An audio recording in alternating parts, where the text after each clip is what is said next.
Amateur Traveler is in its 20th year now, but can you imagine if I had people on the show who had never been to the destination, but had just read about it or seen a movie about it? That wouldn't make any sense at all, and you wouldn't listen.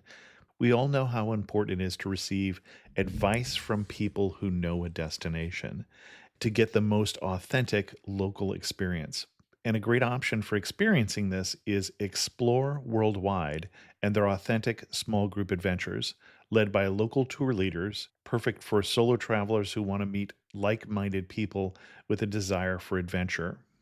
I'm often an independent traveler, but two of my last three trips were with small group tours because they organize everything and it's a lot easier.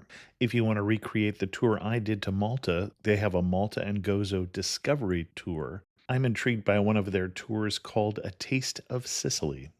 The company again is Explore Worldwide, and visit exploreworldwide.com to learn more. And thanks to Explore Worldwide for sponsoring this episode of Amateur Traveler.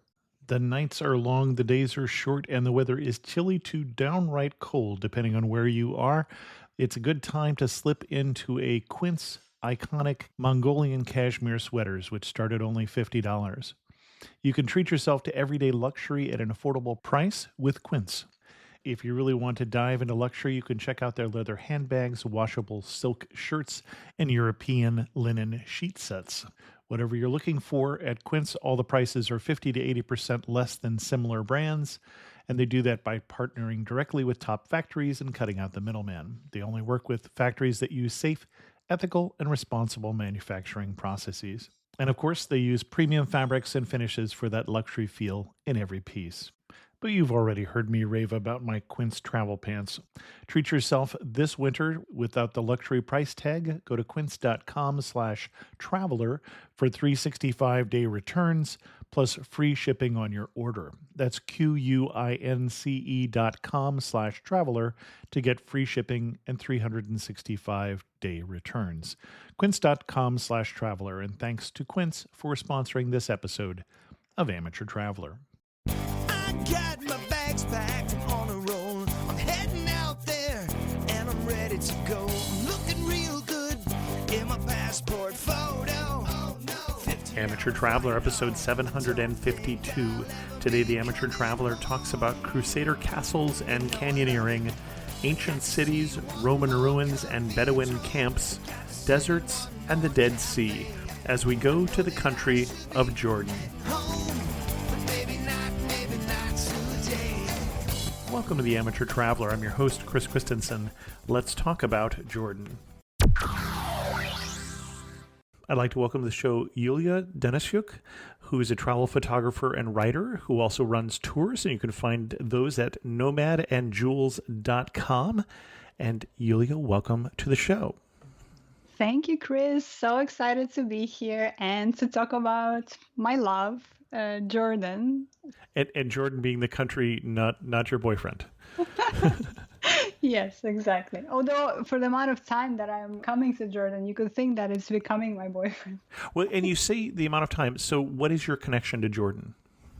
So I first went to Jordan in 2017 on a work trip, actually. I was there on an assignment, and I completely fell in love with the country so much that I decided to come back fairly soon after. And then I just kept coming back, and I developed friends there, developed a community there, and kept coming back both for work, but also for personal reasons. Wanted to study Arabic a little bit more, then decided to start a travel company. So it just kind of all came together. But I love Jordan. I've been there probably close to 20 times now in the past 4 years or so. Well, and this is not the first time we've done a show on Jordan. We've done at least one when I went to Jordan a while back, but it had been a while. So Yulia pitched me this, and it seemed like a good idea because I also love the country of Jordan. Why should someone go to Jordan? I think Jordan is one of those places that doesn't leave you neutral, right? Like you said, you go there and you either completely fall in love. In fact, I don't think I've met anyone who has gone to Jordan and said, meh, it was so-so, right? Most people really fall in love with the country. For me, it was really a combination of several factors. First of all, it's such an incredibly diverse place. Most people, when they think of Jordan, they probably think of Petra only as like the destination to see in Jordan, but there's so many different diverse landscapes. There is the desert, there is two seas there, there is incredible forests and olive groves in the north of the country, there is the deserts in the east of the country. There's just so much to see, so much diversity, and in a very compact area, right? Jordan is a small country, so you can see a lot of these different places in a very short amount of time. But for me, on top of that, on top of the diverse landscapes, the incredible culture in Jordan, the Bedouin communities who are still living in the way they used to live centuries and centuries ago, in many ways, you can see that culture, you can touch and interact with that culture today. The people are incredible, very welcoming, very hospitable. The food is amazing. There is just so much to see and to experience. And to do all of that, you're able to do all of that in a short amount of time because it's a small country. Excellent. And what kind of itinerary are you going to recommend for someone who's going to Jordan for the first time? The most important thing is to plan outside of Petra. And what I mean by that is that it really breaks my heart when I see people just come into Jordan with the intention of visiting Petra in and out, and they're moving. Because a lot of times people combine trips in the region, right? So they might go to Israel, they might go to Egypt, and they will do like a day trip to Petra or something like that as a tag along for those trips. And that just really breaks my heart because people really should come to Jordan and stay there for a week or two and see all of the incredible places that the country has to offer. Okay. Well, and let's get specific. So where are you going to send them? Yeah, totally. So I like to start exploration of the country in the Dead Sea, actually. Okay. So we're going to fly into Amman if we're coming in via air, and then you're going to take us right down to the Dead Sea, which is about an hour away. It's actually about as close from the airport as the city is itself. So from the airport, you go straight to the Dead Sea. You relax there for a day or two, just because the flight is pretty intense, especially if you're coming from the US. You're going to need some time to rest up a bit and to get into the groove of things. And it's the most perfect place to do that is the Dead Sea. You just float, you see the sea that is retreating, and you just sort of orient yourself. And then from there, what I want to do is I want to send you to Madaba, which is a town just outside of Amman and near the Dead Sea, which is one of a few Christian towns in the country. And Madaba is another one of those places that often just gets a quick stopover. But there's a lot to see there as well. There's several incredible churches there. One of the churches there is a place where you can go underground and see some of the relics from the biblical times, basically. It's just incredible. There is an amazing restaurant in Madaba as well. There is the Mosaics Museum, because Madaba is really known for its mosaics. And when you say mosaics, we're talking about things that are Roman mosaics or Byzantine, I assume. Exactly. Okay. Well, one of the things that you can see there is this incredible map of this whole biblical region in the Church of St. George there in Madaba. And that map is done with these sort of tiny square mosaics that are a trademark of Madaba. And so this is a map of the region from the 6th century. Some pieces missing, some assembly required here. And you got to be able to read Greek to read the place names in the mosaic. So it's helpful if you have a guide to point out to you what you're looking at in this Orthodox church floor. Exactly. Yeah, and it's just incredible to see, even though, like you said, only some parts of the map are visible now, but I just find it's a fascinating sight to see all the ancient cities in the region represented there. And after you do that exploration of the churches and the mosaics, I recommend to stop by this restaurant there called Haret Zdudna restaurant. And oh my God, you have to plan to spend several hours in that restaurant because they're going to just this incredible spread, which is the custom in the region to do these huge spreads with all kinds of different mezzes, appetizers and salads and lots of beer and all that good stuff. It's just really good food. Well, and to put that in perspective, if I go to someplace like Italy, I might have a 3-course meal or something like that. How many dishes would you guess are typically on a table at a restaurant like this when they serve dinner? Oh yeah, it's going to be anywhere from 10 to 15 different dishes. Right. And a lot of them are heavy dishes too, with Yep. rice, with lamb, with chicken, and Mhm. all that good stuff. So yeah, definitely plan to eat a lot of good food and a lot of long and beautiful meals to be had there for sure.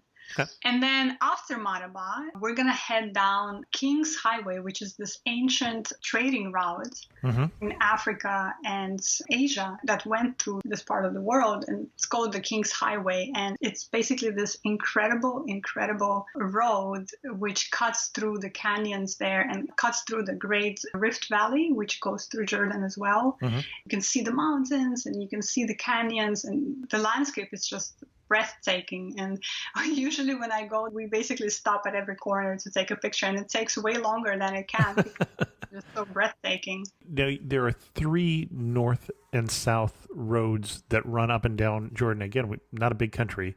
And you're taking the middle of the 3, not the one right along the Dead Sea and not the one out more in the desert, but the one that's a little more windy. Exactly, Mhm. exactly. That's the one that goes through this mountainous landscape. Although I do sometimes take the Dead Sea route as well, because Okay. that's picturesque as well. That's Mhm. also incredibly beautiful to see the Dead Sea on one side and then the canyons rising up on the other side. But I think in terms of the breathtaking meter of the road, nothing compares to the King's Highway. Okay. And that road will then lead us to Wadi Dana, which Wadi Dana is Dana Nature Reserve, Mhm. Jordan's largest nature reserve. They have several, actually. They have another one called Shomari, which is on the east of the country. But Wadi Dana is more on the southwestern side. And it's basically 350 square kilometers of incredible, incredible biosphere with a lot of different animals, birds, again, canyons, different hiking trails, just incredible natural landscape that's, I would say, typical of the region, the Mediterranean landscape. But take that Mediterranean landscape and put it into this rugged canyon-like terrain, and it's just incredible. Really beautiful place. Well, and you called it Wadi Dana. That's 2 words. The first word is a dry canyon. So Right. you're starting from the high point of the canyon, and the canyon goes off to the west down towards the Dead Sea. Exactly. Oh, this is amazing, Chris. You know Jordan so well. Well, I've been there. I've been to the Dana Nature Preserve, so and written about it on the blog as well. This is one of my favorite places in the country for 2 reasons. One is because of the natural landscape itself and its status as a biodiverse nature preserve. It means that nature is preserved there much better than it is in a lot of other places, unfortunately, that you'll see in Jordan.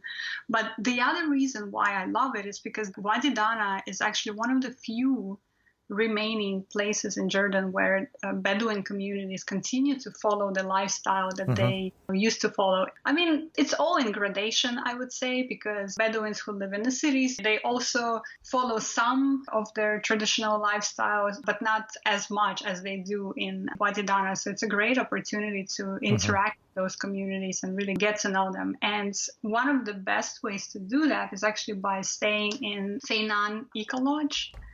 The Eco Lodge in Wadi Feinan, which is sort of within this area of Wadi Dana, that is run completely by the Bedouin community that lives and works there. So when you're staying there, you're going to be supporting that local community, about 80 local families that are part of that community.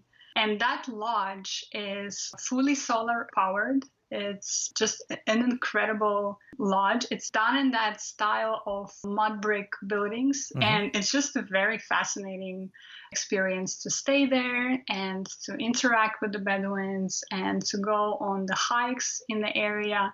One of my most favorite hikes there is to go on Trace, the shepherds who are shepherding goats area, and you're just sort of following them around through all the little hikes in the area, stopping for tea, and you're interacting with them. And it's just a really fascinating experience to be there.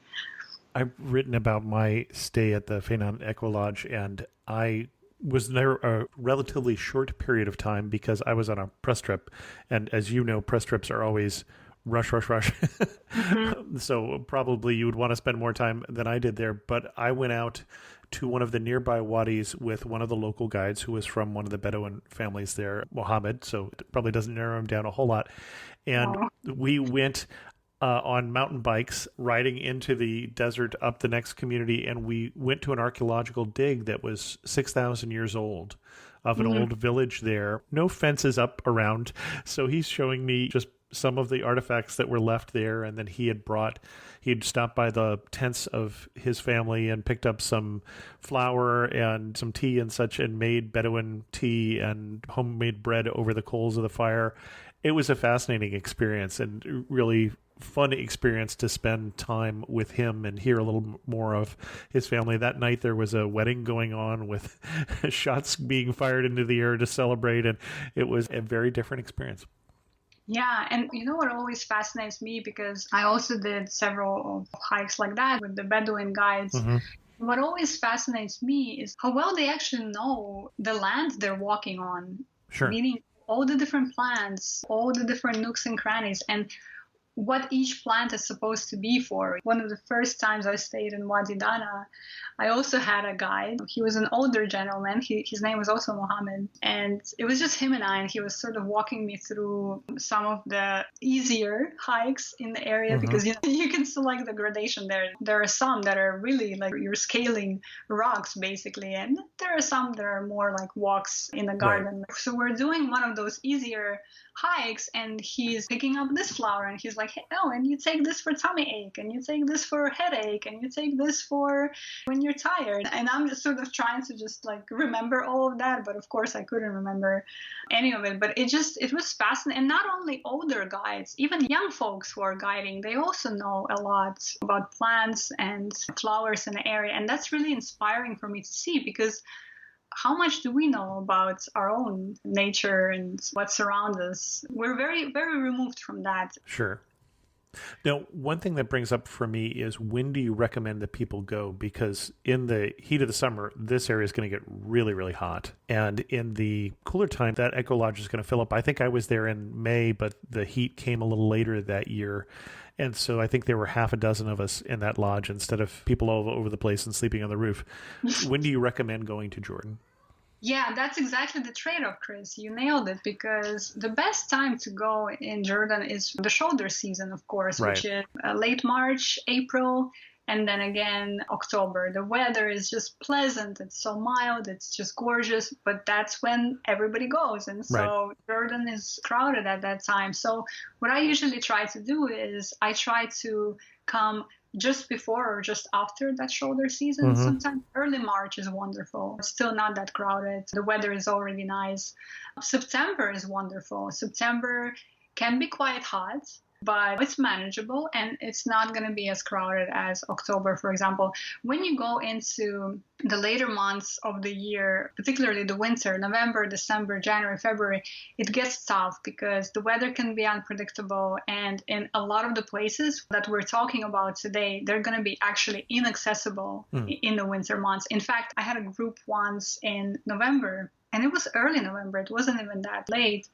We were on the way from Wadi Dana to Petra, and there were rains, torrential rains that day, and basically then it turned into this mudslide, and Petra got closed because when it rains in there, there is this basically slide of water, rush of water that goes through the canyon, and it can be really dangerous, and it can take people away, take horses away, cars away even.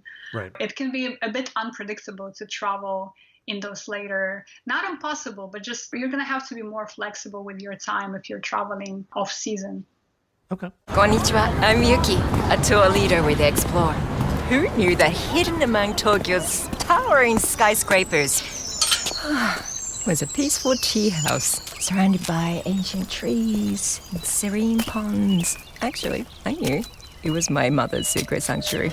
Not everyone knows about Tokyo's Hamarikyu Gardens. ありがとうございます. But you will if you explore.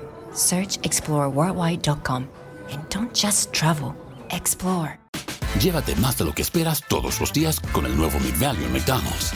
Ahora puedes comprar uno y sumarle otro por $1. Así que cuando tu equipo favorito enfrente a sus rivales, enfrenta a tus antojos con $5 Meal Deals. Y si estás corriendo para alcanzar el desayuno, corre a la app para llevarte ofertas antes del cutoff. Tú decides, y con Big Value, tu decisión siempre rinde más. Precios y participación pueden variar. BOGO $1 válido para un producto de igual o menor valor. Debe estar registrado en Rewards para ofertas en el app. Excellent. Where are we going to go after the Dana biosphere? Yeah, so after Watidana, we're going to go to Petra because, of course, we have to go to Petra. We can't not miss it. But what I recommend for Petra, which is this ancient abandoned city that was left by the Nabatean civilization there in Jordan, what I see people do a lot is they do one day in Petra. They come in, they do the tour of Petra right away, they stay overnight, and then they move on the next morning. And I really recommend 2, and if you can, 3 days in Petra, because there's just so much to see there. And if you're going to try to cram it all into one day, you're going to be exhausted. You're just going to be so exhausted, and you're not going to enjoy anything. Petra is a very huge site. It's a sprawling site. People have this idea. If you look at pictures, the iconic... All the pictures are going to be the same.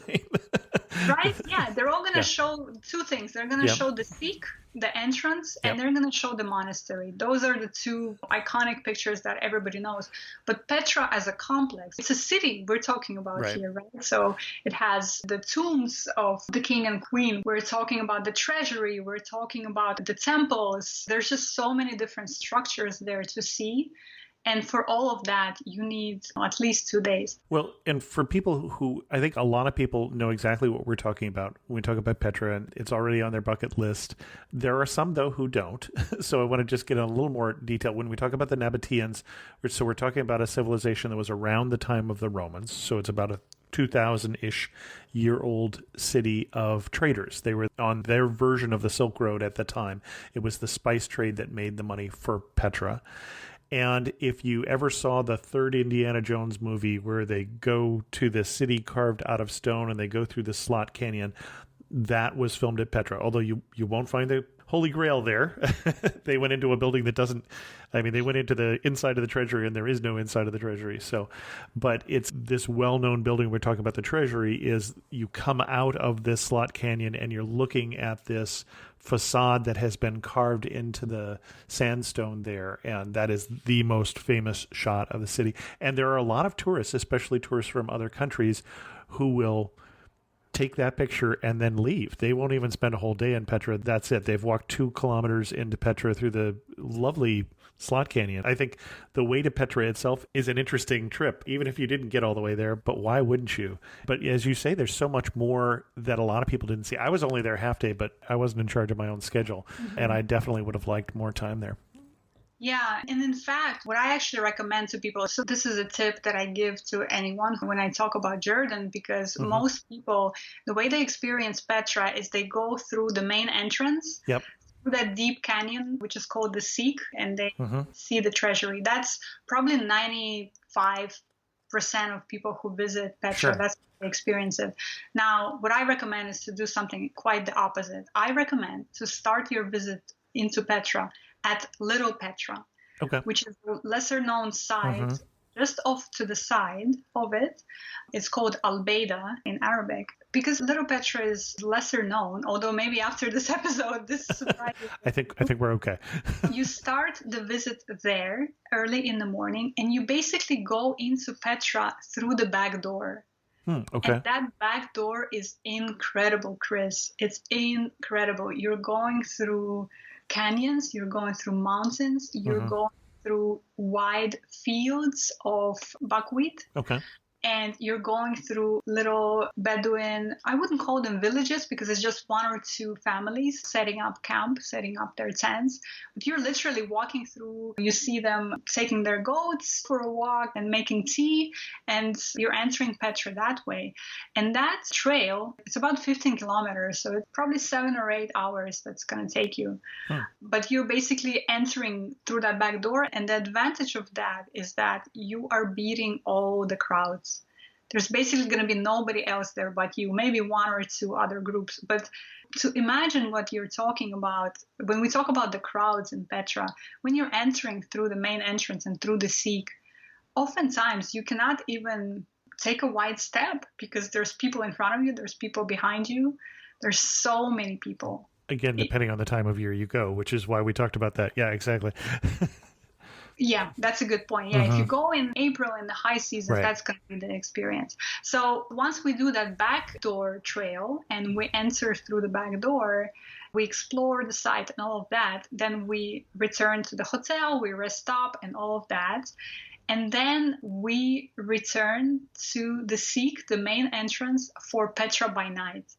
And Petra okay. by night is an experience that I also recommend for people not to miss, because it's just such a magical sight to see when there are 1,000 candles laid out in front of that treasury, that main entrance part of the complex, that it's just breathtaking. And getting there at night, going through that Sikh canyon at night with the stars above you, insane amount of stars because there is a very low light pollution, and going through that canyon, and the canyon itself is lit up by candles. It's just an incredible experience. So I recommend people try to catch that as well. It only runs certain days of the week. It doesn't run every day. 3 days a week, as I recall. Last think time so. I looked it up for an article I just wrote on it. So just to put this in context, what Yulia is talking about is they put luminarias. So it's like a bag with sand in it and a candle all lined up in front of the treasury, as she said. And then there's a musical program that's going on. It's a cultural program. So it's kind of a nighttime performance. It's touristy, but I thought it was very beautiful. And if you're going to go, definitely practice your nighttime photography before you take pictures. I think my camera was in the wrong mode when I took pictures there, but it's quite pretty, and I also recommend it. So Petra is a UNESCO World Heritage Site, and Little Petra is also part of that inscribed site, I should say. Excellent. Anything else we want to talk about Petra? Because you don't want us to just go to Petra, we know. I don't want your listeners to just go to But Petra. it is an amazing site. You've got to go to Petra. She's not saying don't go to Petra. Yes, I do actually want to mention one last thing about Petra for especially, shall we say, adventurous travelers. Yep. So we've already visited Petra twice. We entered through the back door. We did that 15-kilometer hike. Then we did the Petra by night at night. The morning before you leave, you go back to Petra for a very early morning. You enter again through the main entrance. You go through the Sikh and you see the treasury very early in the morning, literally as soon as they open. Yep. The advantage of that is that you see the Sikh and you see the treasury, again, with no crowds. There is nobody there. At that time, if you're feeling like you still have some strength left in you, you can do a few of the different hikes that take you on top of the Sikh, so you can see the treasury, that main building, that main site from up above. And that's a really special experience as well. Those hikes are not easy. Some of them will require you sort of jumping across different obstacles on the way and scaling a bit of rocks and doing a bit of that. But in my opinion, that's really worth it to top off your Petra experience. Excellent. Where are we going to go after Petra? All right. After Petra, we're going to head to Wadi Rum. And Wadi Rum is another UNESCO World Heritage Site. And it's the desert in the south of Jordan. And here I'm going to make my plea as well to stay there for at least a couple of days. Okay. Because what I see most people do is they don't even stay in the desert at all. They just do like a 4-hour 4x4 trek through the desert, and then they move on. I mean, of course, I understand that if you only have a limited amount of days, you're going to have to make your choices. But what I would want to encourage people is that if you're planning on visiting Jordan, try to find enough days for the well-rounded experience, because it's going to make a night and day difference in your experience of the country. And here is why. So imagine if you go to the desert of Wadi Rum for a 4-hour 4x4 trek, in and out, right?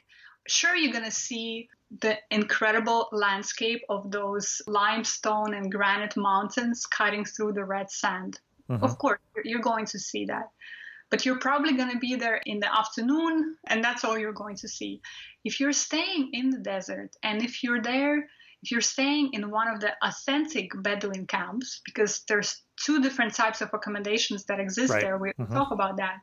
If you're staying in an authentic Bedouin camp for a couple of days, you have an opportunity to once again engage with the people at the camp, the Bedouins. You have an opportunity to participate in a lot of amazing experiences that they're offering there. For example, one of the highlights of staying in a Bedouin camp in Wadi Rum is the experience of having a dinner meal of zarb, which zarb is Bedouin barbecue. Which is really good. Oh my God, it's one of the best dishes you can have, like absolutely, like hands down. And you're gonna get to see how it's prepared, because they're actually going to involve you in that experience. You're gonna help them carry, I guess, vat, this huge iron thing in which you put meat and. I would have said it was a multi-tiered tray. How's Yeah, that? that's a good way. Okay. Yeah, that's a good way to describe it. You help them carry it out into the desert, where they put it into this hole in the ground, and then they cover it with sand. They put coals on top of it, and it stays there for hours and hours and hours. And then when it's time for dinner, again, you help them take it out, and you all carry it back into the communal space, and then dinner is served and everybody's eating together. They're eating with you. It's just a very different experience from a short 4-hour ride through the desert. The other experience that the Bedouins there do is, if you're lucky and if you stay in one of those authentic camps that I mentioned, a lot of them are really knowledgeable about ancient Arabic navigational knowledge and systems. So at night, after dinner, they're going to take you out into the desert, which is, well, of course, you're staying in the desert, but they're going to take you out of the camp area and into the wide open desert. They're going to lay out a blanket. They're going to have their 21st century laser that shoots up into the sky and points at different stars. And they're going to weave an amazing story of ancient Arabic navigation and how they used to orient themselves by the stars, and how they traversed at night, and talk about different constellations and about the seasons and what the seasons meant for Arabs in that time. You feel like you're back in time. You're traveling back in time at that point, and you're there in that 6th century with these people, and you're traveling through the desert with them, and it's just a magical experience. And I would not want you to miss that for anything, because I mean, isn't that why we travel, right? To be transported in that way. And you're going to get that experience if you stay overnight or stay for a couple of nights in the desert. Well, for those of you who can't picture Wadi Rum, first of all, you need to go rent Lawrence of Arabia again. But you've also seen it more recently. It was used for the filming of The Martian, the movie recently, because those red sands look in places like Mars. And so it's quite stunning in terms of the look. I would say it looks a little bit like Monument Valley in Arizona, except that there are petroglyphs and such there. There are markings from ancient caravan routes. So beautiful place. Exactly. And by the way, another movie where you've recently seen it is the Star Wars, the latest one, The Rise of Skywalker. I did not know that. Okay. Yeah. Excellent. In there as well. This episode is brought to you by Shopify. Forget the frustration of picking commerce platforms when you switch your business to Shopify, the global commerce platform that supercharges your selling wherever you sell. With Shopify, you'll harness the same intuitive features, trusted apps, and powerful analytics used by the world's leading brands. Sign up today for your $1 per month trial period at shopify.com/tech, all lowercase. That's shopify.com/tech. This episode is brought to you by FedEx. FedEx knows running a small business is hard enough without the hassle of shipping. That's why there's FedEx One Rate. With FedEx One Rate, you can ship your holiday packages cheaper than the post office for as low as $14.50 for small boxes. Visit FedEx.com/OneRate for details. Exclusions apply. Valid through January 19, 2025. FedEx One Rate. 2-day retail shipping, one flat rate. Excellent. Where are we going to go after Wadi Rum? So after Wadi Rum, there's a couple of choices there. So if you are pressed for time, I would say that now is the time to go to Amman and stay several days in Amman. Okay. And that's another one of those that I see people skip Amman all the time and just use it really as a base in and out of the country. And I think that's an oversight because Amman is an incredible city. It's the capital of Jordan. There's a lot going on there. There is so many cultural institutions and organizations in Amman that are worth taking a look at, because that's what's going to give you the best understanding of Jordan today, of modern Jordan, of what Jordanians think about, what they care about, how they live. It's a really incredible city. So that's option one. The other option would be to go continue down south to Aqaba and stay a couple of nights at the Red Sea there in Aqaba and do some diving, some snorkeling. There are some great opportunities to do that at Aqaba and on the Red Sea shore. And again, this is going to be sort of a trade-off. Do you spend those couple of days in Aqaba or do you spend them in Amman? And that is really then your personal preference and what speaks more to you. Do you want to do underwater diving or do you want to explore this bustling ancient/modern city of Amman? That's a good way of saying it too. So you're talking about a city that is a very modern city, but it also goes back to, well, it goes back many, many centuries. So if you are reading in the Bible about the New Testament and Jesus goes over to the Decapolis, this is one of those cities. This is one of the 10 cities on the other side of the Jordan River. And so it was also a Roman city. There's a lovely Roman theater there. There's the Temple of Hercules. So historic place, but also very modern place.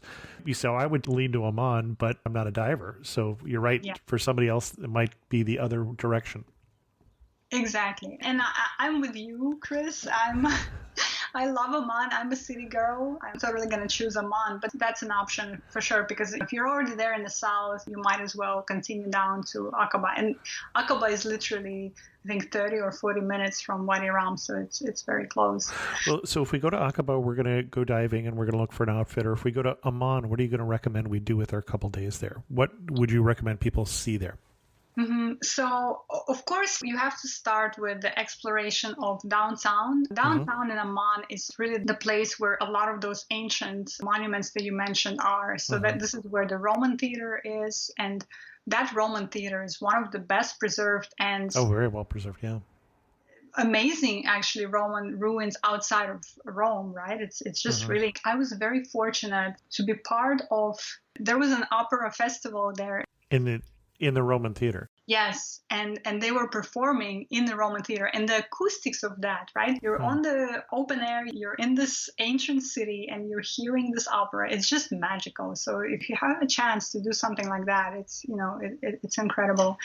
The souk that's right nearby there, it's also a great opportunity to just see the flavor of the city, right? What are people buying? What are people selling? What does the street food look like? It's just incredible.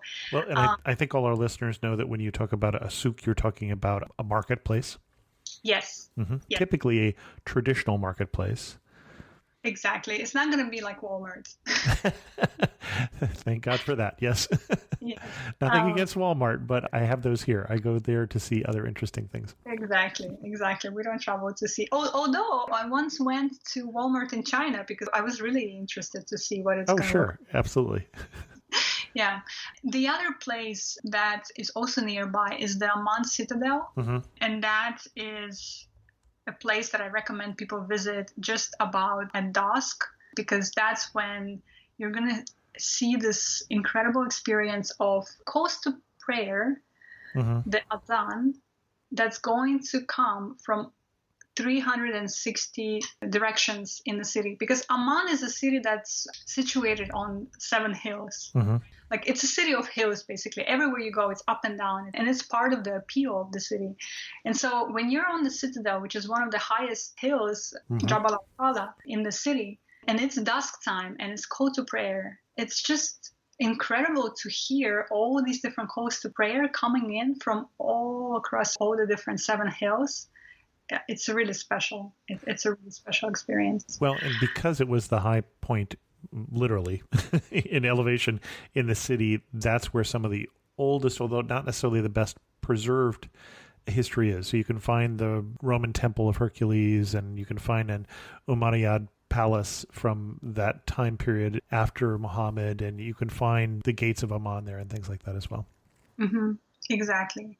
And then once you've sort of explored a bit of the ancient part of the ancient history of the city, then it's time to turn your eye to the modern. And for me, that's really the appeal of the city. It's just, it combines those two inexplicably in a beautiful way, right? The city is so old and you can feel that oldness. It's like walking in Rome, but then it's also incredibly modern. And for that, I recommend specifically two places. One is an artsy district of Jabal Amman in the modern city center, and nearby is the neighborhood of Jabal al-Weibde, which is basically your hipster cafes, galleries place there. And both of those are going to be your glimpse into how people in Amman live and work today. Okay. In Jabal Amman, there's this place, actually it's a street. It's a street called Rainbow Street. And you will see a lot of different stores, restaurants, cafes there. There is a little tiny street corner there in which you will find this thing called Al-Quds Falafel. And oh my goodness, Al-Quds Falafel is the best falafel I've ever had. The best. It is so good, you guys. You will keep coming back. The first time I went there and I got that falafel, I went probably 3 or 4 more times that week because it was just that good. So don't miss Rainbow Street, Jabal Amman, Al-Quds Falafel. Jabal al-Weibde, which is the hipster neighborhood there, there is a place there called a Rumi Cafe, and this is my favorite place in Amman to go and do some work at a coffee shop. And also watch the people because it's always full of people and very lively. People come and go, friends meet there, and they have an amazing selection of course, coffees, but interestingly, a lot of different teas from around the world. So you will try Yemeni tea there, you will try Iranian tea there, all kinds of different interesting flavors. So really highly recommended place in Jabal al-Weibde as well. Got it. Excellent. Anything else you're going to recommend in our itinerary? Well, if you are a beer connoisseur, I recommend there is a place just outside of Amman, maybe 40 minutes outside of Amman, called Fuhays. And in Fuhays, there is Jordan's first and so far the only craft brewery. And it's such an interesting experience to go there and to see the actual production of the beer, because there's like this glass and you can see, the brewery itself and the vats and that. And when you walk outside with your beer in hand, and if it's a clear day, you can actually see Jerusalem on the other side. So that's pretty incredible to do. Excellent. Anything else in Amman? Oh my goodness, I could talk about Amman a lot. One of the things that I really love to do in Amman is go to the art galleries there, because that's something that I think not a lot of people realize how thriving the cultural scene in Amman is. One of my favorite galleries there is called Dar al-Anda, and it's also in the neighborhood of Jabal al-Weibde, and that's where you're going to see art and paintings and sculptures from a lot of contemporary artists from Jordan, but also from the region. So you're going to see a lot of artists from Iraq, from Syria, from Egypt, from Palestine. It's just going to be a very interesting look at the contemporary art scene of the region. So if that's something that you're interested in, I highly recommend it as well. Excellent. And then is there any other place you want to add to our itinerary after Amman? Well, at this point, I think most people are probably going to be pressed for time because we've covered a lot of stops on the journey already. But if you have an extra day or so, I would recommend, oh my goodness, you know what? We didn't even talk about Karak. Okay. Chris, we didn't talk about Karak. And there's a lot of things that I love that we haven't talked about, but that's okay. I'm letting you lead it. We need to talk about Karak, because Karak, which is a city sort of in the middle of Jordan, it's between Maraba and Wadi Dana. So it was at the beginning of our trip. Sorry, it is further south than I realized. Okay. Yeah, we completely skipped Karak. But okay. The reason why I want to mention Karak, because this is where you go to eat the best mansaf in Jordan. Okay, you're going to have to define that. I don't know what we're talking about. You lost me now. Okay, no worries. I thought we were going for the Crusader Castle. So, I'm the history buff. Yes, and the castle is definitely a cherry on top, but I will go there for the mansaf, not for the castle. Fair enough. And what is that? So mansaf is a traditional Jordanian dish of rice, of meat, and of yogurt. Okay. So it's pretty simple. It sounds pretty simple, but it's just an incredible dish. Now, is this the one that you make it and then you turn it upside down to serve it? No, that's makluba, which is the other very famous Jordanian dish as well. So makluba and mansaf are the two rice dishes that you're going to see in Jordan a lot. And the makluba is the upside down one. Okay. And the mansaf is the dish with rice, with lamb, and with fermented yogurt. It's really good. You should definitely try it wherever you see it in Jordan. But for the best mansaf, you go to Karak. And the reason why is because that's where the best lamb is in Karak. Okay. And if you are really well connected, you call the restaurant ahead of time and you say, hey, I'm coming tomorrow. They're going to prepare the young lamb for you. And they're going to prepare that mansaf specifically for you. And it's going to be the best dish outside of zarb, outside of falafel that we had in Amman. It's going to be the best dish that you'll have in Jordan as well. It's really good.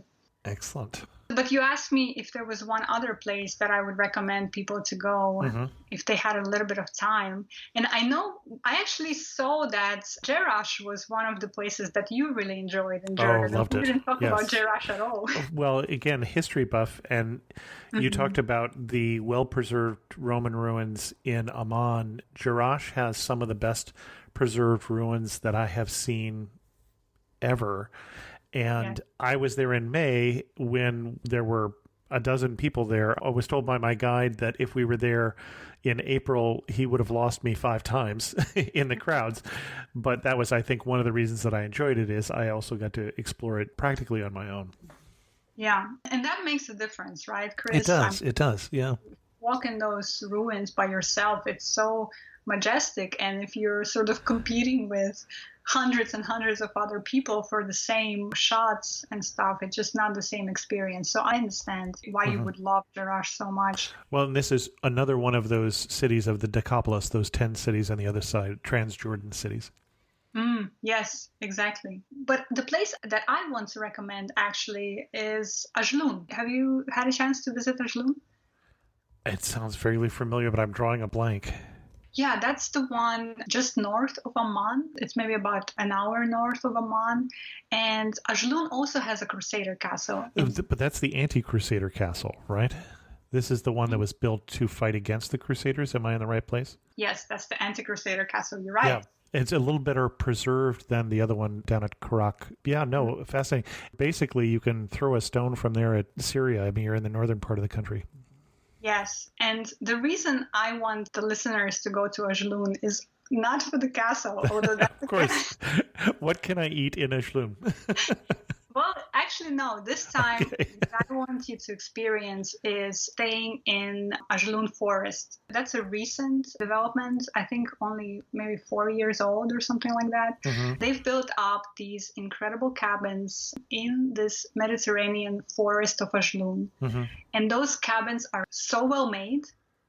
They're floor-to-ceiling windows, beautiful amenities and everything inside. Small cabins, not very big, very cozy cabins in the middle of the forest. And you go there to just really disconnect and to be in the middle of that nature and to see Syria on the other side and to walk in the olive groves and to see all the flowers and strawberries blooming and to drink tea with your Bedouin guides. And it's just a really relaxing experience. After all the hustle and bustle that we went through in all of these different places, it's just such a beautiful way to really relax and maybe process some of the things that you've learned on the trip. So yeah, I recommend Ajloun if you have a little bit more time. And of course, there's that castle, the anti-Crusader castle.